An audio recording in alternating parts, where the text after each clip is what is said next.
9 out of 10 Russian soldiers sent to Ukraine never make it to the front. Not 9 out of 10 who die in battle. 9 out of 10 who die before the battle even starts. Before they see a Ukrainian soldier. Before they pull a trigger. Before they do anything at all. They are wiped out on the way in. That is not a rumor coming from Ukraine's side. That is not Western propaganda. That comes straight from a Russian war correspondent. His name is Yuri Kotenok. He is one of Russia's own military bloggers. He supports the war. He has been to the front himself. And even he could not stay quiet about what he discovered. He put it plainly. Between 80 and 90% of Russia's soldiers die at the stage of just moving toward the front line. Not on it, not past it, just moving toward it.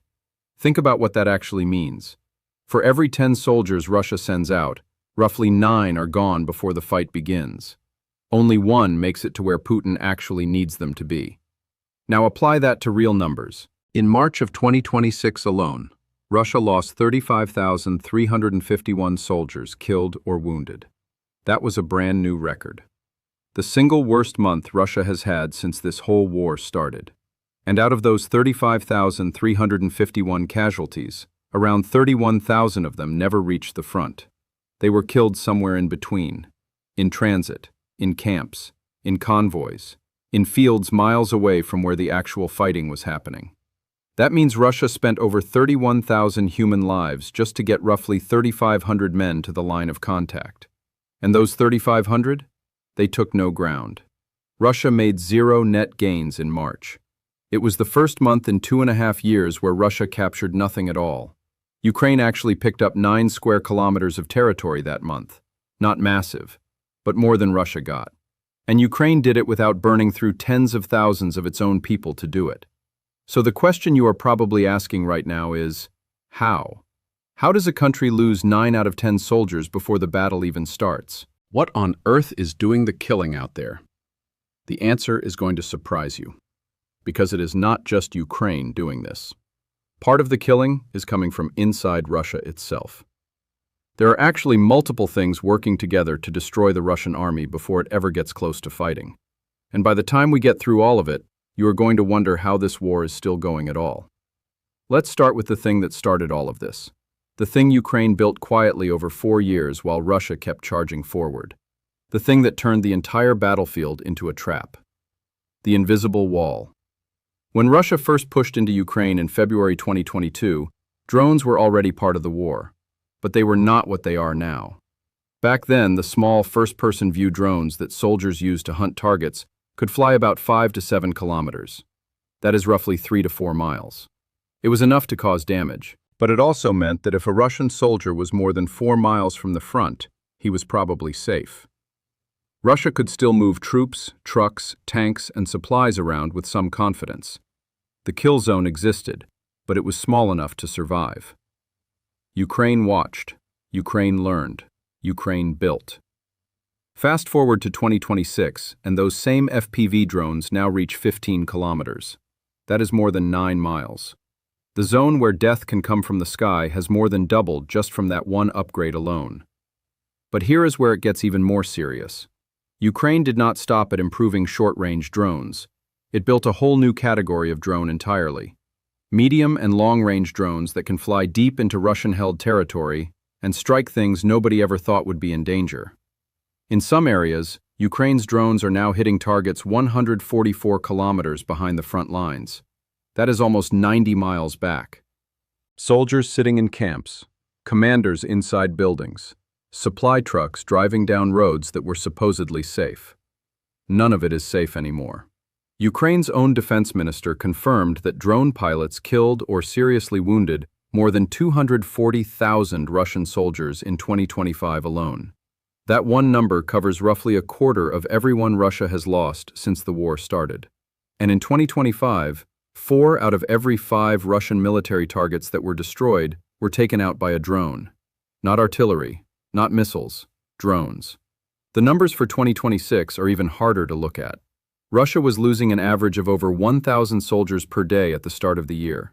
On March 25th alone, an estimated 1,220 Russian soldiers were killed in action in a single day. Then on April 1st, the number climbed to 1,300 in one day. This is not a battle. This is a machine.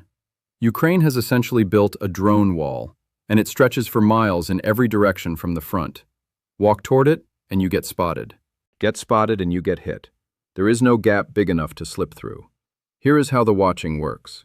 Ukraine does not just send attack drones out and hope for the best. It layers the sky.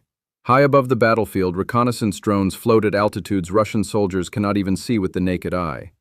These silent watchers stream video in real time back to Ukraine's operators. Every convoy, every trench, every group of soldiers trying to sneak through a forest path. Everything that moves gets tracked. The moment something worth hitting is spotted, the attack drones follow. Russia's soldiers have gone from fighting an army to fighting something that feels more like a nightmare. The enemy they cannot see is watching them constantly, and there is almost nowhere left to hide. Ukraine produced around 4 million drones in 2025. The target for 2026 is 7 million. 7 million flying machines, most of them built specifically to find and kill Russian soldiers and equipment. The scale of this is hard to even picture. But this drone wall, as terrifying as it is, still only tells half the story. Because something else is eating away at Russia's army at the same time. Something that does not get talked about nearly as much, and it might actually be even more disturbing than the drones. The enemy inside. Here is something you do not hear very often about this war. A significant number of Russian soldiers are being killed or taken out of the fight by Russia itself. Not by accident, not by friendly fire in the heat of battle, by the deliberate choices of Russia's own military commanders, by a system that treats its own soldiers as something between a bullet and a bag of sand, something to be used up and thrown away. Start with the soldiers who refuse to fight. When Russia orders its troops into the drone kill zones, knowing that 9 out of 10 of them will die before they get anywhere, some soldiers say no. They refuse to walk forward into what they know is almost certain death. When that happens, the punishment from their own commanders is brutal. In early 2026, multiple Russian soldiers told the BBC what happens when someone refuses an order to advance. One soldier described seeing a pit. Inside the pit were the bodies of 20 Russian soldiers who had been killed by their own comrades for refusing to move forward.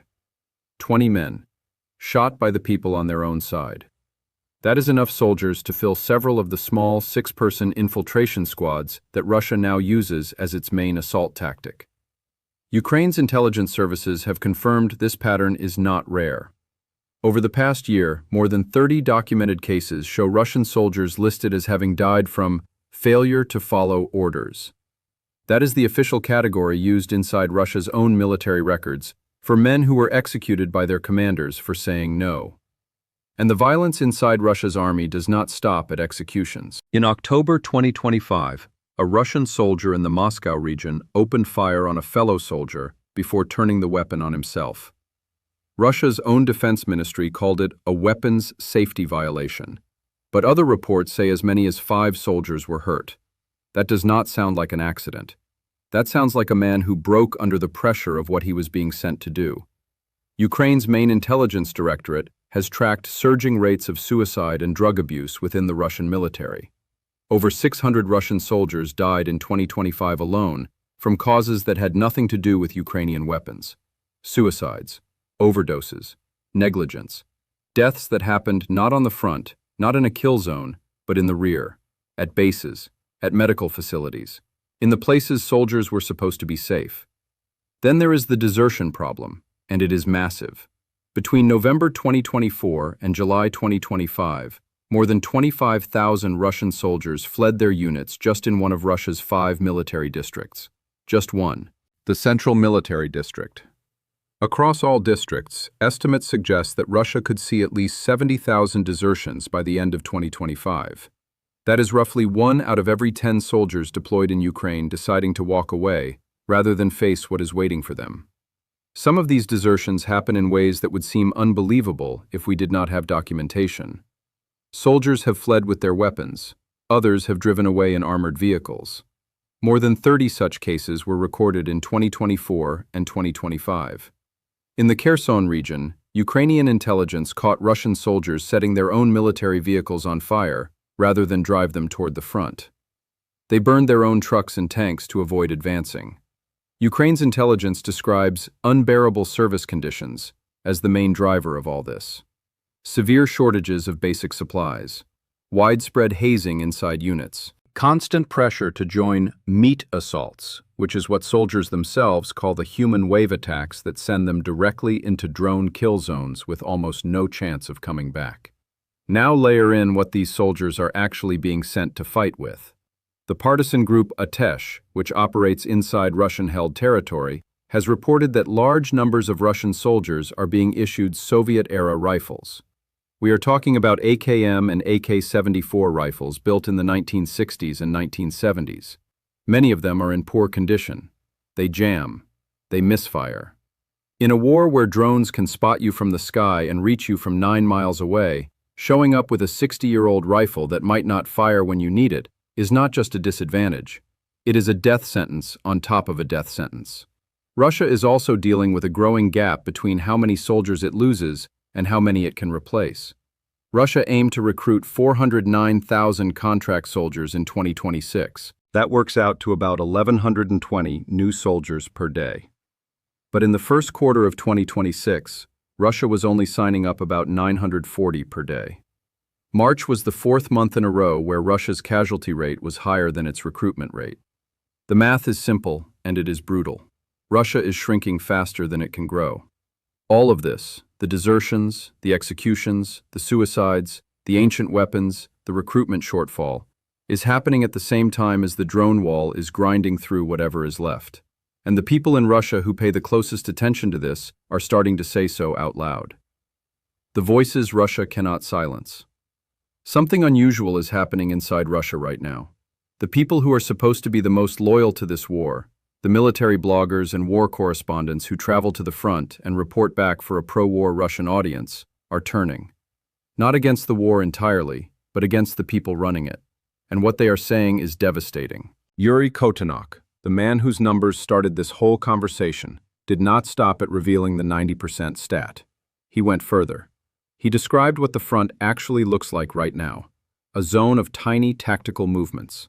Advances and retreats measured in just over 100 meters per day, barely the length of a football field. For that, Russia is burning through tens of thousands of soldiers every month. Then Kotenok said something that should end any conversation about Russia winning this war anytime soon. At the current pace, he said, the war would last 100 years. And he was not joking. Another military blogger named Alexei Sukhankin went after Russia's commanders directly. He accused them of treating newly arrived recruits in an old-fashioned way, using his exact words.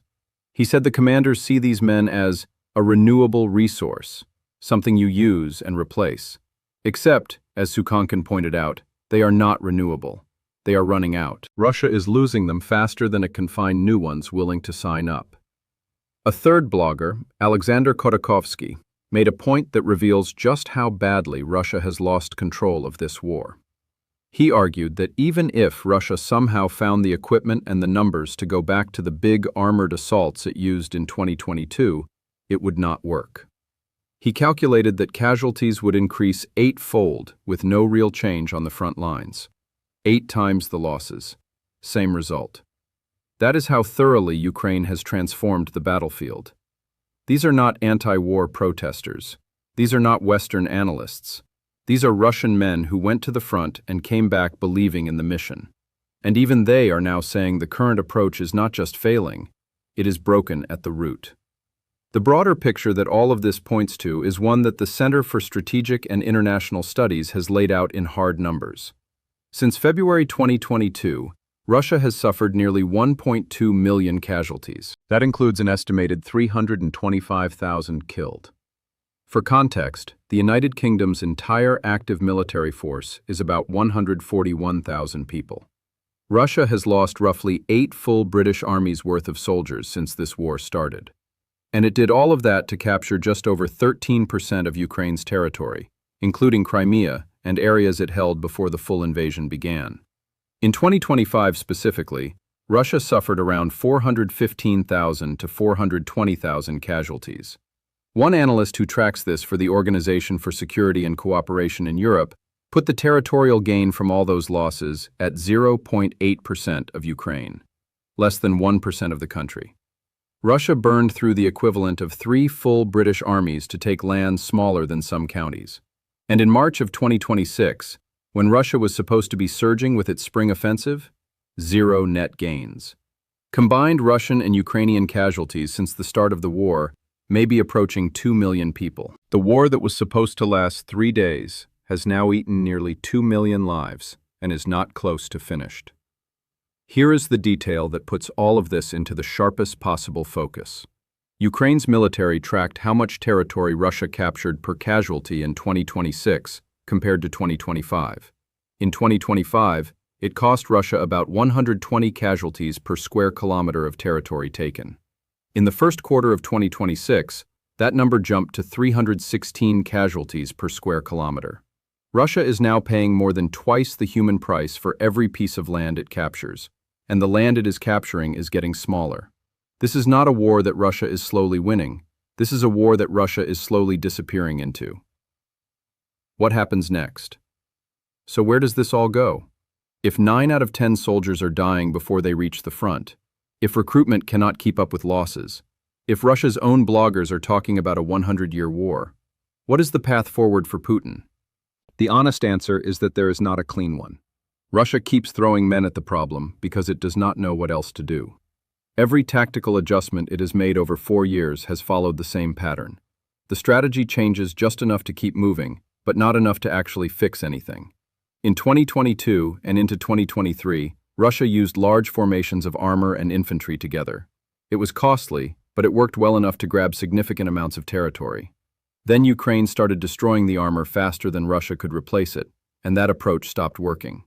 By 2024, Russia switched to motorcycles and smaller vehicles to move faster and avoid the heaviest fire. For a while that worked too. Then Ukraine adjusted its drone tactics, and the bikes started burning just as fast as the tanks had. By 2025, Russia was sending soldiers in small groups of 4 to 6 men through forests and ravines, trying to slip through gaps in Ukraine's coverage. For a while, some of them made it. Then Ukraine's drone networks got denser, its coverage got wider, and those infiltration squads started getting killed before they even finished moving into position. By 2026, the vast majority are not making it at all. The kill zone has expanded so far, and Ukraine's drone coverage is so complete that there is no reliable route from the Russian rear to the Ukrainian front that does not pass through a zone where drones are watching. Ukraine produced 4 million drones in 2025 and is aiming for 7 million in 2026. The drone wall is not shrinking, it is growing. For Russia to reverse any of this, it would need to do several things at once that it has shown no ability to do. It would need to develop and deploy counter-drone technology at a massive scale. It would need to change the way it commands its forces from the ground up, because its current commanders have driven morale into the ground and burned through a year's worth of recruits every few months. It would need to find hundreds of thousands of new soldiers willing to sign up for a war that already has a 90% death rate on the approach route. And it would need to do all of this faster than Ukraine continues to improve its drones, expand its kill zones, and train new generations of operators who are getting better at this every single month. None of that is happening right now. What is happening is that Russia is now losing men faster than it can replace them for the 4th straight month running.